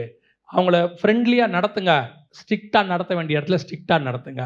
எங்கே ஸ்ட்ரிக்டாக நடத்தணுமோ அதில் நடத்துங்க, எங்கே ஃப்ரெண்ட்லியாக நடத்தணுமோ அதில் ஃப்ரெண்ட்லியாக நடத்துங்க. இல்லைன்னா கஷ்டம். இன்னைக்கு அதன் மூலமாக என்ன ஆகுது? உங்கள் மேலிருந்து உங்கள் பிள்ளைகளுக்கு வர வேண்டிய அபிஷேக தைலம் வரல, உங்களுக்கு அப்புறம் அவன் ஸ்பிரிச்சுவாலிட்டியில் இல்லை. இப்போ யோசிச்சு பாருங்க, உங்கள் அளவுக்கு உங்கள் பிள்ளை ஸ்பிரிச்சுவாலிட்டியில் இருக்குதா? நீங்கள் 18 வயசில் இயேசுவை ஏற்றுக்கொண்ட போது உங்களுக்குள்ள இருந்த தேவனுடைய அன்பு, அந்த வைராக்கியம் உங்கள் பிள்ளைகளுக்குள்ள இருக்குதா? இருந்தால் உங்கள் அபிஷேகம் அவர்கள் மேலே வந்துருச்சுன்னு அர்த்தம், கர்த்தர் நடத்த தொடங்கிட்டாருன்னு அர்த்தம். இல்லைன்னா அபிஷேகத்தில் ஏதோ செயினில் மிஸ் ஆகுதுன்னு அர்த்தம். அதை சரி பண்ண வேண்டிய இடத்துக்கு நீங்கள் வந்துட்டீங்க. உட்காந்து பிள்ளையோட பேசுங்க, சொல்லுங்க இந்த மாதிரி எவ்வளோ இம்பார்ட்டன்ட்னு சொல்லுங்க, சர்ச்சுக்கு வர்றது எவ்வளோ முக்கியம்னு சொல்லுங்க, கூட்டிகிட்டு வாங்க. ஆரம்பத்தில் அப்படி தான் இருக்கும். ஒரு இடத்துக்கு போகும்போது ஒரு தாய் வந்து சொன்னாங்க, என் மக ரூமை விட்டே வரமாட்டேங்கிறா, வெளியவே வரமாட்டேங்கிறா, 8வது படிக்கிற 10வது படிக்கிற பிள்ளை ரூமை விட்டே வரமாட்டேங்குது, எத்தனையோ மாசமாக ரூம்குள்ளேயே இருக்கு, பாஸ்டர் நீங்கள் ஜோம் பண்ணுவீங்களா? அப்போ அந்த சர்ச்சு பாஸ்டர்கிட்ட முதல்ல கேட்டேன், இப்படி சொல்கிறாங்க என்னான்னு. அப்போ அந்த பாஸ்டர் சொன்னார், நீங்கள் அந்த பிள்ளைகிட்ட போய் முதல்ல பேசுங்க, உங்களுக்கு உண்மை தெரியும்னு சொன்னார். சரி, நானும் அந்த பாஸ்டரும் அந்த பிள்ளைகிட்ட போய் அப்புறம் உட்கார வைக்கும் போது பாஸ்டர் சொன்னார், அந்த பிள்ளைகிட்ட தனியாக பேசுங்க, எங்கள் அம்மா வச்சுக்கிட்டு பேசாதீங்க. அப்போது அந்த பிள்ளையை கூப்பிட்டு உட்கார வச்சு, ஏம்மா நீ ரூமை விட்டே வெளியே வர மாட்டேங்கிறேன்னு சொன்னால், அந்த பிள்ளைய அந்த அளவுக்கு ஆக்குனதே அந்த அம்மா தான். இப்போ அந்த பிள்ளை ஓசிடி ப்ராப்ளத்தில் இருக்குது. அந்த பிள்ளையை அவங்க டார்ச்சர் பண்ணி அது கடைசியில் ரூமை விட்டே வெளியே வர மாட்டேங்குது. இன்னைக்கு இதுதான் சிச்சுவேஷன். நீங்கள் பிள்ளையை எங்கே எப்படி, அந்த அம்மாவுக்கு சர்ச்சுக்கு பிள்ளையை அனுப்புறதுக்கு பயம், மீட்டிங்க்கு அனுப்புறதுக்கு பயம். ஆனால் அந்த அம்மாவுக்கு பிள்ளையை வச்சுக்கிட்டு அவங்க கூட எங்கே வேணால் கூட்டிகிட்டு போகிறதுக்கு சந்தோஷம். இன்றைக்கி அந்த பிள்ளை ஓசிடி பிரச்சனையில் இருக்குது. எதுக்கு சொல்கிறேன்? பிள்ளையோடு கூட உட்கார்ந்து பேசுங்க, ஃப்ரெண்ட்லியாக இருங்க, கண்டிக்க வேண்டிய இடத்துல கண்டிங்க, அதே நேரத்தில் ஃப்ரீயாக இருக்க வேண்டிய இடத்துல என்ன செய்யுங்க? ஃப்ரீயாக இருங்க. இல்லை என்றால் உங்கள் பிள்ளைகளை நீங்கள் இழந்து போவீர்கள். இதான் இன்றைக்கி நடந்துட்டு இருக்குது. நிறைய பிள்ளைகள் இன்னும் அடுத்த ஜென்ரேஷன் இன்னும் மோசமாக இருக்கும். திருப்பியும் சொல்கிறேன், கர்த்தருடைய வருகை தாமதித்தால் அடுத்த ஜென்ரேஷன் இன்னும் மோசமாக இருக்கும். அப்பவும் உங்கள் பிள்ளைகள் ஸ்பிரிச்சுவலாக இருக்கணும்னா இப்போ நீங்கள் எவ்வளோ ஸ்பிரிச்சுவலாக இருக்கிறீங்களோ அதன் அடிப்படையில் தான் இருக்குது. உங்கள் மேலே உள்ள அபிஷேகம் தான் உங்கள் பிள்ளைக்கு போகும். வெறும் படிப்பு அபிஷேகத்தை தராது. படிப்பு தேவனுக்கு கீழ்ப்படிதலை தராது. படிப்பு பணம் கொடுக்கும், புகழ் கொடுக்கும், வீடு கொடுக்கும். ஆனால் ஸ்பிரிச்சுவாலிட்டியை தேவனுக்கிட்ட இருந்து நீங்கள் தான் உங்கள் பிள்ளைக்கு வாங்கி கொடுக்கணும். அந்த பொறுப்பை கர்த்தர் உங்களுக்கு தான் கொடுத்துருக்கிறார். ஒருவேளை நீங்கள் பணம் கொடுக்காட்டி கூட உங்கள் பிள்ளையால் சம்பாதித்து கொள்ள முடியும். ஆனால் உங்களுக்குள்ள இருக்கிற அபிஷேகத்தை நீங்கள் மட்டும்தான் உங்கள் பிள்ளைக்கு கொடுக்க முடியும். You must be very careful. இன்னைக்கு நீங்கள் ஸ்பிரிச்சுவாலிட்டிக்கு இம்பார்ட்டன்ஸ் கொடுக்காதனுடைய விளைவு உங்கள் பிள்ளையை உங்களால் அடக்க. நீங்கள் என்ன நினைக்கிறீங்க தெரியுமா? நடந்த ஒரு சம்பவத்தை நான் உங்களுக்கு சொல்கிறேன். ஒரு சிங்கிள் பேரண்ட்டாக இருக்கிறவங்க ஒரு நாள் அந்த பிள்ளையோட பேசிகிட்டு இருக்கிறாங்க. பேசிகிட்டு இருக்கும்போது அந்த மகள் அந்த தாய்க்கு கீழ்ப்படியலை, பயங்கரமாக பேசிகிட்டு இருக்காங்க. அப்படி பேசுகிறாங்க. கடைசியில் அந்த அம்மா அழுதுகிட்டே போகிறாங்க. அழுதுகிட்டே போகும்போது நான் அதை பார்த்துக்கிட்டே இருக்கிறேன். இப்போ நான் ஆண்டவர்கிட்ட கேட்குறேன், ஏன் ஆண்டவரே, இந்த அம்மா கஷ்டப்பட்டு கணவன் இல்லாமல் இந்த பிள்ளையை வளர்க்குது, ஆனால் இந்த பிள்ளை அந்த அம்மாவுக்கு கீழ்ப்படிய மாட்டேங்குது, என்ன காரணம்? ஆவியானவர் சொல்கிறாரு, முதல்ல அவங்க அம்மா எனக்கு கீழ்ப்படியணும், அப்போ தான் அவள் பிள்ளை அவங்களுக்கு கீழ்ப்படியும். நீ வேதத்தை மறந்தால் நான் உன் பிள்ளைகளை மறப்பேன். நீ தேவனுக்கு கீழ்ப்படியாமல் உன் பிள்ளைகள் உனக்கு என்ன செய்யாது? கீழ்ப்படியாது. உங்களுக்குள்ள இருக்கிற அபிஷேகம் தான் உங்கள் பிள்ளைக்கு போகும். நாம சரியில்லாமல் நம்ம பிள்ளைகள் கண்டிப்பாக என்ன ஆகாது? சரியாகாது. அதையும் தாண்டி அது சரியாக இருக்குதுன்னா கர்த்தருடைய பெரிய கிருபை. அல்லேலூயா. முதலாவது, உங்களுக்குள்ள உள்ள அபிஷேகம் போகாதபடிக்கு பார்த்துக்கணும். ஏலியுடைய அபிஷேகம் போயிருச்சு.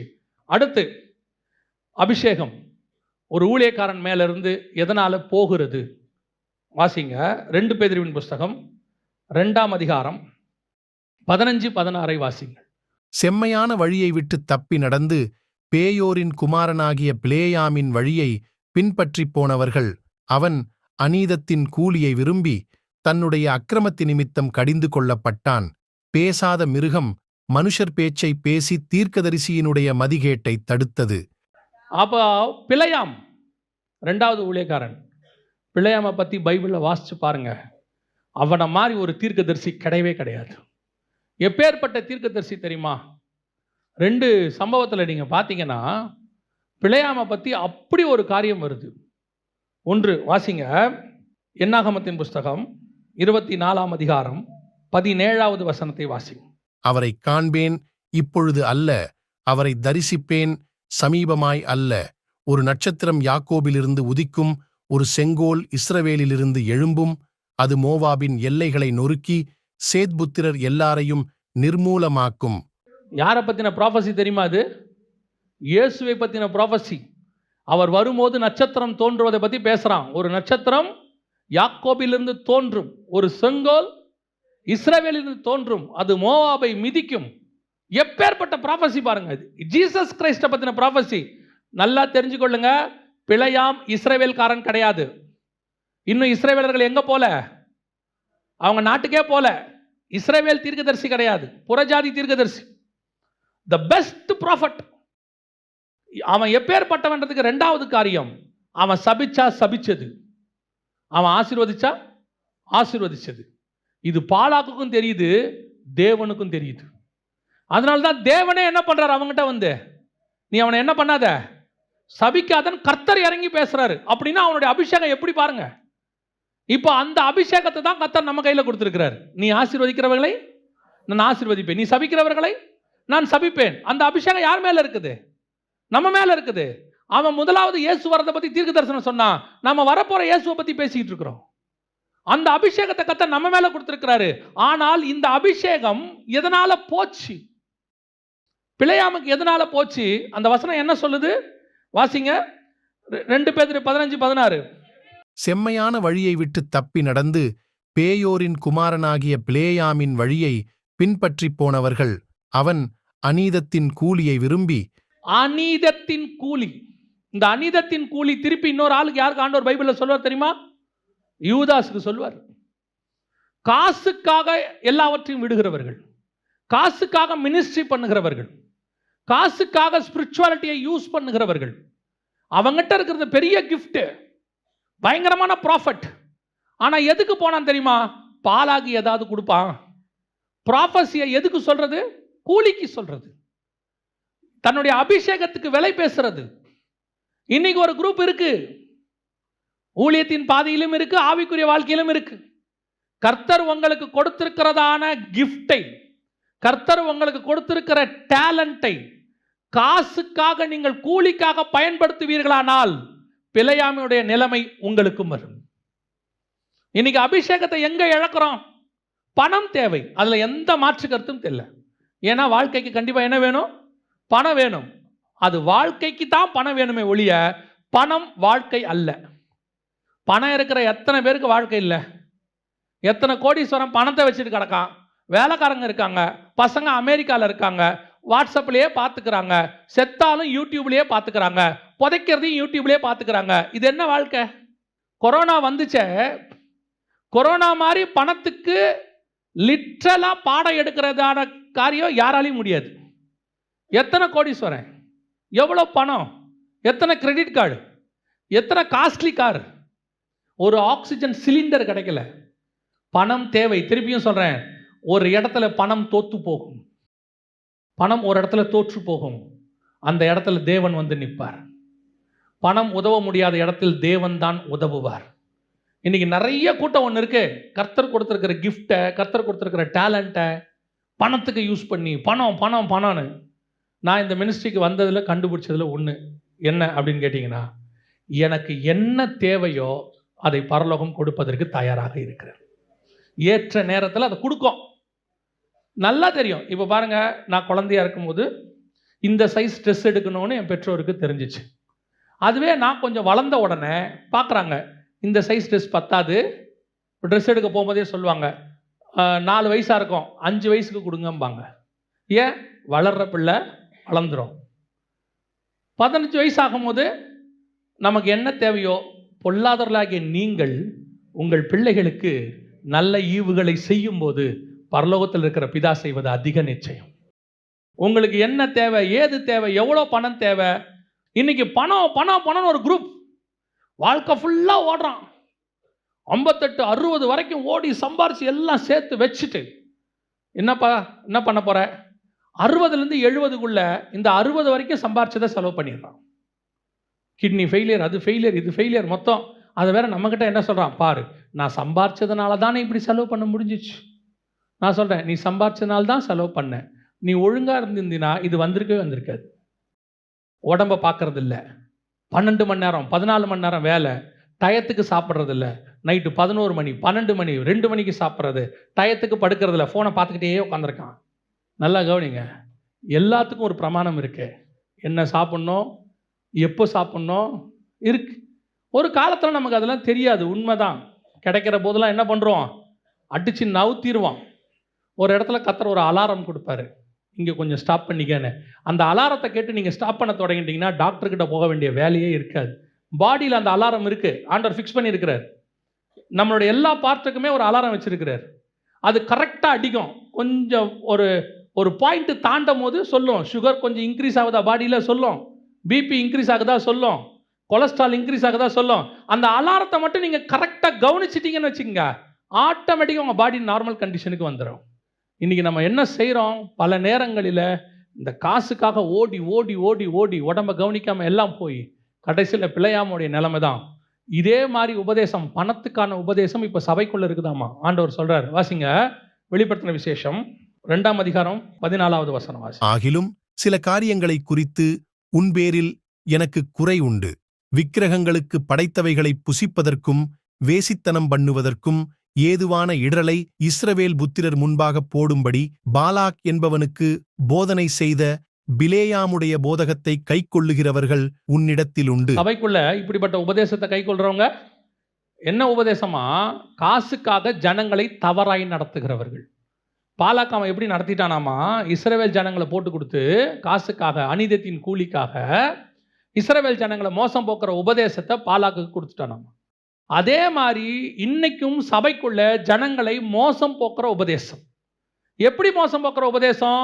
அவங்க காசுக்காக, அதை பெற்றுக்கொள்வதற்காக உங்களுக்கு அவங்க சொல்றாங்க. நான் கத்துக்கிட்டதை சொல்றேன். அந்தந்த காலகட்டத்துக்கு என்ன ஆசீர்வாதம் தேவையோ, நம்மளால சமாளிக்க முடியுமோ அந்த ஆசீர்வாதத்தை பரலோகம் கொடுக்கும். அவ்வளவுதான். உங்களால சமாளிக்க முடிஞ்ச ஆசீர்வாதத்தை பரலோகம் அந்த நேரத்தில் கொடுக்கும். உங்களுக்கு ஆசை காட்டுறவங்க இருக்கிறாங்க, அப்படி கை வச்சு ஜெபம் பண்ணுங்க, கர்த்தர் கொடுப்பார். நீங்க நினைக்கிறதெல்லாம் கர்த்தர் கொடுப்பார். கேளுங்க, கொடுப்பார். ஆசையை தூண்டுறது தங்களுடைய சுய இச்சைக்காக, கூலிக்காக. நீங்களும் எப்படி இருக்கீங்க தெரியுமா?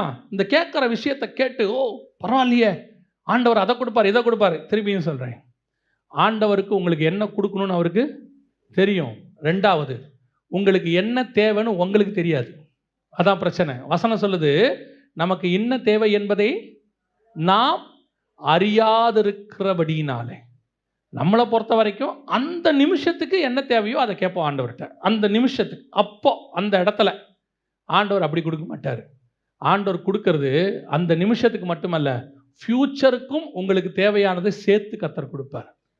ஆண்டவர் கொடுக்குற ஒவ்வொன்றத்துக்கு பின்னாடியும் நம்முடைய இன்ஃப்ராஸ்ட்ரக்சரை பார்ப்பார். கர்த்தருக்கு என்ன தெரியுமா அவசியம்? நம்மை ஆசீர்வதிக்கிறதை விட நாம் தான் அவருக்கு ரொம்ப அவசியம். நம்முடைய ஆசீர்வாதம் நம்மை கீழே தள்ளுமானால் அந்த ஆசீர்வாதத்தை கர்த்தர் தரமாட்டார். பரலோகம் நம்மளை நம்பணும். முதல்ல இதை கொடுப்பேன், ஆனால் இவன் விழமாட்டான், இவனுக்கு இது பெருசாக தெரியாது, நான் தான் பெருசாக தெரிவேன். ஆண்டவர் ஒரு நாள் தருவார், ஆசீர்வதிப்பார். ஆனால் அதற்காக ஜனங்களை மோசம் போக்க கூடாது. இந்த அபிஷேகம் உங்களை விட்டு போகாதபடி பாதுகாத்து கொள்ள வேண்டியது உங்களுடைய அவசியம். நாம் ஜெபம் பண்ண போகிறோம் தேவ சமூகத்தில். எழுந்திருப்போமா நம்ம எல்லாரும்? கர்த்தர் உங்களுக்கு கொடுத்திருக்கிற அபிஷேகம் விசேஷித்தது. அதை இழந்து போகாதபடிக்கு பாதுகாத்து கொள்ள வேண்டியது நம்முடைய பொறுப்பு. அதைத்தான் ஆண்டவர் சொல்றார் சபையை பார்த்து, இதோ நான் சீக்கிரமாய் வருகிறேன், உனக்குள்ள கிரீடத்தை நீ பற்றி கொண்டு. கிரீடம் என்றால் அபிஷேகம். இந்த அபிஷேகத்தை கர்த்தர் கொடுத்திருக்கிறார். அதை யாருக்காகவும் இழக்கக்கூடாது. ஏலி தன் குமாரருக்காக இழந்து போனான். தன் குமாரரை அடக்காமல் போனான். பிலேயாம் காசுக்காக அந்த அபிஷேகத்தை இழந்து போனான். கேயாசி காசுக்காக அந்த அபிஷேகத்தை இழந்து போனான். யூதாஸ் 30 வெள்ளி காசுக்காக அந்த மகா பெரிய மேன்மையான அப்போஸ்தலர் பட்டத்தை இழந்து போனான். எத்தனையோ பேர் கர்த்தர் தனக்கு கொடுத்த அந்த அழைப்பை, மேன்மையை எதுக்காகவோ இழக்கிறாங்க. உங்களை பத்திரமா பார்த்துக்கோங்க. உங்க மேல உள்ள அபிஷேகம் விசேஷமானது, அது ரொம்ப மேன்மையானது. வேலைக்காக, எத்தனையோ காரியத்துக்காக உங்க மேல இருக்கிற அபிஷேகத்தை இழந்துடாதீங்க. ஆண்டவர் சில நேரத்தில் உன்னை ஊழியத்துக்கு அழைக்கும் போது, வாலிப பிராயத்தில் நீ உலகத்தில் இருக்கக்கூடிய இந்த உறவுகளுக்காக, இந்த வாலிப பிராயத்தில் தோன்றக்கூடியதான சில காரியங்களுக்காக நீ உன்னை இழந்துட்டீனா, கர்த்தர் மேலே உன் மேலே வச்சிருக்கிற அபிஷேகத்தை நீ இழந்து போவே. அந்த அழைப்பு மகாமேன்மையானது, மகாமேன்மையானது. எத்தனையோ பேருடைய வாழ்க்கை சின்ன சின்ன விஷயத்துல காணாம போச்சு. இந்த பிசாசு துரத்தி வரும், அந்த காரியங்களை காட்டும், நன்மை தீமை அறியத்தக்க கனியை கொண்டு வரும். உதறி தள்ளிவிட்டு ஓட வேண்டியது உன்னுடைய பொறுப்பு. உனக்கு கர்த்தர் கொடுத்திருக்கிற அபிஷேகம் விசேஷமானது. அதுவும் புதிய ஏற்பாட்டில் ராஜாக்களும் ஆசாரியருமாய் கர்த்தர் கொடுத்திருக்கிறார். For each and everybody. முதலாவது உங்கள் வீட்டுக்கு நீங்கள் ஆசாரியர். முதலாவது உங்க வீட்டுக்கு நீங்க சபை. உங்க பிள்ளைகள் தான் உங்களுடைய ஆத்துமாக்கள். அதை பத்திரமா பாதுகாக்க வேண்டியது உங்க பொறுப்பு. படிப்பு ரெண்டாவது தான், வேலை ரெண்டாவது, சம்பாத்தியம் ரெண்டாவது, ஆஸ்தி சேர்க்கறது ரெண்டாவது, எதிர்காலத்துக்கு சேர்க்கறது ரெண்டாவது. கர்த்தர் உனக்கு கொடுத்திருக்கிற அழைப்பு தான் முதலாவது. அது ஆபிரகாமுக்கு நல்லா தெரிஞ்சிச்சு. அதனால தான் ஆரம்பத்தில் அப்பாவை விட்டுட்டு வான்னு சொல்லும் போது வந்தவன் கடைசியா மகனை கொடுப்பியான்னு கேட்டபோதும் எந்த தயக்கம் இல்லாம தைரியமா சொன்னான், நான் தரேன் ஆண்டவரே. இதுதான் கர்த்தர் உங்க மேல வச்சிருக்கிற அபிஷேகத்தினுடைய வல்லமை. நாம் ஜெபிக்க போகிறோம் இப்பொழுது. ஒருவேளை கர்த்தர் கொடுத்த அபிஷேகம் ஏதோ சில காரணங்களுக்காக கொஞ்ச நாள் ஊழியமே பண்ணாம ஊழியத்தை மறந்து ஆண்டவர் சிலருக்கு அழைப்பை கொடுத்தாரு. அதை அசட்டை பண்ணிட்டு நல்ல வேலை, நல்ல சம்பாத்தியம், கொஞ்சம் பேர் மனைவி பிள்ளைகளை காப்பாற்றணும், குடும்பத்தை காப்பாற்றணும்னு அந்த அழைப்பை அசட்டை பண்ணிட்டு, கொஞ்சம் பேர் வாலிப பிராயத்தில் சந்தோஷமா இருக்கணும்னு சொல்லி அந்த அழைப்பை அசட்டை பண்ணிட்டு நீங்க வந்து இங்க நிக்கலாம். ஆண்டவர் சொல்றார், அழைத்த அழைப்பும் கிருபா வரங்களும் மாறாதவைகள். உன் மேல வச்ச அழைப்பை நான் இன்னும் உறுதிப்படுத்துறேன். நீ எனக்காக அதை விட்டு வா, அதை உதறி தள்ளிட்டு வா. நான் என்னை பற்றியே சொல்லுவேன். ஆண்டவர் எனக்கு இந்த ஊழியத்தை கொடுத்த போது எல்லாவற்றையும் இழப்பதற்கு தயார்னு ஒரு முடிவெடுத்துட்டு தான் இதுக்குள்ளேயே நுழைச்சேன். எது போனாலும் எனக்கு கவலையே கிடையாது. ஏன்னா எங்களுக்கு கிடைக்காத ஊழியம் எனக்கு கிடைச்சிருக்குது. என் குடும்பத்தாருக்கு கிடைக்காத ஊழியம் எனக்கு கிடைச்சிருக்குது. அதை முடிவு பரியந்தம் செய்து முடிக்க வேண்டியது என்னுடைய பொறுப்புன்னு ஒரு தீர்மானம் பண்ணேன். அப்படி ஒரு தீர்மானம் பண்ணுங்க. அதுதான் பவுலுடைய தீர்மானம். அதை பார்த்து தான் நான் சொல்றேன். அதான் பவுலுடைய தீர்மானம். பசியோ, பஞ்சமோ, பட்டயமோ, நிர்வாணமோ, நாசமோசமோ, கிறிஸ்துவின் அன்பை விட்டு என்னை பிரிப்பவன் யார்? இந்த அழைப்புக்காக எல்லாத்தையும் உதறி விட்டுட்டு ஓட ரெடியா இருங்க. What ever it is. ஒப்பு கொடுப்போமா தேவ சமூகத்தில்? ஒருவேளை ஆண்டவர் உங்களுக்கு சொல்லி நீங்க இழந்திருந்தீங்கன்னா, அசட்டை பண்ணியிருந்தீங்கன்னா, தள்ளி இருந்தீங்கன்னா, இன்னைக்கு கர்த்தர் அதை புதுப்பிக்க விரும்புகிறார். நீங்க இழந்து போனவைகளை மீண்டும் தர விரும்புகிறார். நீ இழந்து போனதை திருப்பிக் கொள்வாய் என்று தாவீதுக்கு சொன்ன ஆண்டவர் உங்களுக்கும் அந்த வாக்கு தத்தத்தை நினைவு கூறுகிறார். ஒருவேளை கர்த்தருக்கு சித்தமானால் வருகிற வருஷம் நீ இழந்து போனவைகளை திருப்பிக் கொள்ளுகிற வருஷமாக இருக்கும். இதுவரைக்கும் நீ இழந்தவைகளை எல்லாம் திருப்பிக் கொள்ளுகிற வருஷமாக இருக்கும். ரெண்டத்தனையை கர்த்தர் தருகிற வருஷமாக இருக்கும். ஆனா கர்த்தர் உங்ககிட்ட சில சாக்ரிஃபைஸ் கேட்கிறார், சில காரியங்களை விட விரும்புகிறார். அதை வச்சுக்கிட்டே நீ இதை செய்ய முடியாது. நீ ரெண்டு நினைவுகளால் குந்தி குந்தி நடக்க முடியாது. கர்த்தர் தெய்வமானால் கர்த்தர் இடத்துல வாங்கள், பாகால் தெய்வமானால் பாகால் இடத்துல போங்கள். இது கர்த்தர் கொடுக்கிற லாஸ்ட் சான்ஸ் உனக்கு. நீ மட்டும் அதை விட்டுட்டு இது தேவையில்லை ஆண்டவரே எனக்கு நீங்க போதுன்னு ஒரு தீர்மானம் எடு. கர்த்தர் உன்னை உயர்த்தி பிடிக்க வல்லமை உள்ளவராய் இருக்கிறார். ஒப்பு கொடுப்போமா? அப்படி ஒப்பு கொடுக்க விரும்புறவங்க, கர்த்தர் உங்களோட பேசினார்னா மட்டும் உங்க கரங்களை தேவனுக்கு நேராக உயர்த்தி ஆண்டவர்கிட்ட சொல்லுங்க, ஆண்டவரே எனக்கு நீர் கொடுத்ததை நான் புதுப்பித்துக் கொள்ள விரும்புகிறேன். என்னை நான் உமக்கோடு ஒரு விசை இன்னுமே நான் புதுப்பித்துக் கொள்ள வருகிறேன். ஒப்பு கொடுப்போமா தேவ சமூகத்தில்? ஆண்டவரே, எங்க வாழ்க்கையில கர்த்தர் எங்கள் மேல் வைத்த அபிஷேகம் எவ்வளவு விலையேற பெற்றதாப்பா ஆண்டவரே, அது எவ்வளவு விலையேற பெற்றது ஆண்டவரே. ஹல்லேலூயா. புறஜாதிகளாய் இருந்த எங்களை ஆண்டவரே, ஏதோ மற்ற காரியங்களுக்கு பின்பாக ஓடிக்கொண்டிருந்த எங்களை எல்லாம் தேவனாகிய கர்த்தர் அழைத்து ஆண்டவரே எங்களை அப்பா ரட்சித்து உம்முடைய சொந்த இரத்தத்தினால் எங்கள் பாவங்கள எங்களை கழுவி எங்க மேல நீர் ஊற்றின ஆண்டவரே விலையேற பெற்ற உம்முடைய ஆண்டவரே அந்த அபிஷேகத்துக்காக நாங்கள் நன்றி சொல்லுவோம். எத்தனை பேர் கர்த்தர் உங்கள் மேல் கொடுத்திருக்கிற அபிஷேகத்துக்காக கர்த்தருக்கு நன்றி சொல்ல விரும்புகிறீங்க? கரங்களை வைத்து நல்ல சௌத்திரத்தோடு கூட நன்றி அப்பா, என்னை அபிஷேகித்ததுக்காக நன்றி ஆண்டவரே.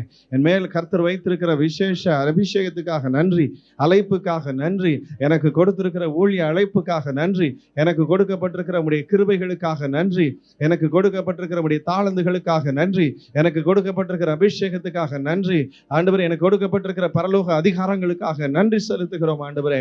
அதை ஒரு நாளும் ஒருபோதும் நாங்கள் எந்த காரியத்துக்காகவும் எதற்காகவும் ஆண்டவரே நாங்கள் இழக்காதவர்களாக ஆண்டவரே நாங்கள் நிற்க எங்களுக்கு கர்த்தர் பலன் தருவீராக. ஒருபோதும் நாங்கள் இழக்காதவர்களாக ஆண்டவரே இன்னும் பெருகுகிறவர்களாக இருக்க எங்களுக்கு கர்த்தர் கிருபை தருவீராக. கொஞ்சத்தில் உண்மையுள்ளவனுக்கு கர்த்தர் அநேகத்தை கொடுக்கிறார் என்று வாசிக்கிறபடி தேவரீர் நாங்கள் இவைகளில் பெருகணும் ஆண்டவரே. ஒரு நாளும் நாங்கள் இழந்து போகக்கூடாது ராஜா. கர்த்தர் எங்களுக்கு கிருபை தருவீராக. இந்த நாளிலே கர்த்தர் எங்க ஒவ்வொருத்தரையும் அப்படி பெருக பண்ணுகிறதற்காக நன்றி ஆண்டவரே. ஒருவேளை நாங்கள் அவைகளை இழந்திருந்தாலும் வருகிற நாட்களில் நாங்கள் எல்லாவற்றையும் இரட்டிப்பாய் பெற்றுக்கொள்ள போகிறதற்காக உமக்கு நன்றி செலுத்துகிறோம். எங்கள் ஒவ்வொருத்தரையும் கர்த்தர் ஆசீர்வதிக்கிறதற்காக நன்றி செலுத்துகிறோம். எங்கள் ஆண்டவராகிய இயேசுவின் நாமத்தில் பிதாவே.